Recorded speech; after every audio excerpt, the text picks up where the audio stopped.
Hi அஸ்லாம் வலைக்கம். எல்லோரும் எப்படி இருக்கீங்க? வெல்கம் பேக் டு சுஜா சமையல். இன்றைக்கி என்ன ரெசிபி நம்ம பார்க்க போகிறோம்னா தட்டைப்பயிரை வச்சு ஒரு ரெசிபி தாங்க. தட்டைப்பயிரில் நிறைய பெனிஃபிட் இருக்குது. சுகர் பேஷண்ட்டுக்கு சுகர் கண்ட்ரோல் ஆகும். வெயிட் லாஸ் பண்ணுறவங்களுக்கு நார்ச்சத்து ஜாஸ்தியாக இருக்கனால இது சாப்பிட்டிங்கன்னா வயிறு நல்லா கம்முன்னு இருக்கும், பசித்தன்மை கம்மியாக இருக்கும். தட்டைப்பயிரில் அதிக ப்ரோட்டீன் இருக்குது. சரி வாங்க நம்ம வீடியோக்குள்ளே போகலாம். 1/4 கிலோ தட்டைப்பயிர் எடுத்திருக்கேன். இது 4 பேர் சாப்பிட்லாம். நைட்டே நம்ம ஊற வச்சிடணும். காலையில் நம்ம டிஃபனுக்கு கொஞ்சமாக சாப்பிட்டாலே போதும், அவ்வளோ வயிறு கம்முன்னு இருக்கும். இதில் நார்ச்சத்து ஜாஸ்தியாக இருக்குது, ப்ரோட்டீன் நிறையா இருக்குது. ஸோ அதனால் நம்ம ரொம்ப சாப்பிட தேவையில்லை, கொஞ்சமாக சாப்பிட்டாலே போதும். இப்போ நல்லா அலசிட்டு தண்ணி ஊற்றி நம்ம ஊற வச்சிடலாம் ஓவர் நைட்டில். இப்போ மார்னிங் பாருங்கள், ஃபுல் தண்ணியும் ட்ரை ஆயிடுச்சு. 1-2 முளை கட்டியிருக்கு பாருங்கள். இதே 2 டேஸ்லாம் வச்சா ஃபுல்லாக முளைய கட்டிரும்.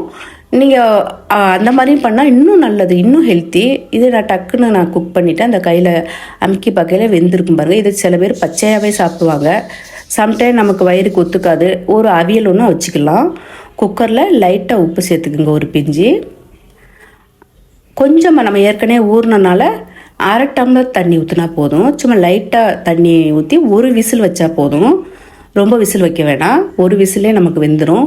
ஆல்ரெடி இது பச்சையாகவே சாப்பிட்லாம். ஸோ அதனால் நம்ம ரொம்ப நேரம் வேக வைக்க தேவையில்லை. வெயிட் லாஸ் பண்ணுறவங்கலாம் நீங்கள் இந்த மாதிரி அடிக்கடி இந்த மாதிரி ஃபுட்டு எடுத்துக்கோங்க. நல்ல பசி தாங்கும். நார்ச்சத்து ஜாஸ்தியாக இருக்கனால நமக்கு பசி எடுக்காது அதிகம். ஸோ இப்போ நம்ம ஓப்பன் பண்ணி பார்க்கலாம்.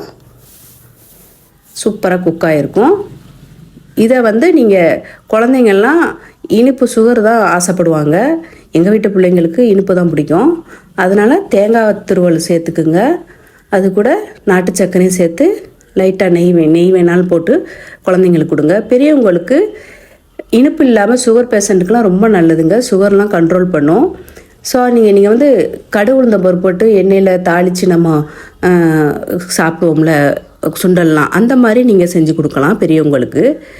குழந்தைங்க ஸ்நாக்ஸு ஸ்கூல் விட்டு வர குழந்தைங்களுக்கெலாம் இந்த மாதிரி ஹெல்த்தி ஃபுட்டு கொடுங்க, ரொம்ப நல்லது. நம்ம ஸ்கூலில் நம்ம சாப்பாடு கொடுத்து விட்றோம், ஃபுல்லாக சாப்பிட்றாங்களா என்னன்னு தெரியலை. வீட்டுக்கு வந்தோன்னே பசிக்குதுங்குவாங்க. இந்த மாதிரி ஹெல்த்தி ஃபுட்டு நம்ம கொடுத்தோன்னா அந்த பிள்ளைங்களுக்கு ஆரோக்கியமாக இருக்கும். சூப்பரான டிஷ்ஷு, செம்ம டேஸ்ட்டாக இருக்கும். நான் நேற்று இதான் பண்ணியிருந்தேன், என் குழந்தைங்களுக்குலாம் ரொம்ப பிடிச்சிருந்துச்சு. நீங்களும் இந்த மாதிரி ஹெல்த்தியான ஃபுட்டு செஞ்சு சாப்பிட்டுட்டு எப்படி இருக்குன்னு சொல்லுங்கள். இந்த வீடியோ உங்களுக்கு பிடிச்சிருந்தா லைக் பண்ணுங்கள், ஷேர் பண்ணுங்கள், சப்ஸ்கிரைப் பண்ணுங்கள். பாய், அஸ்ஸலாமு அலைக்கும்.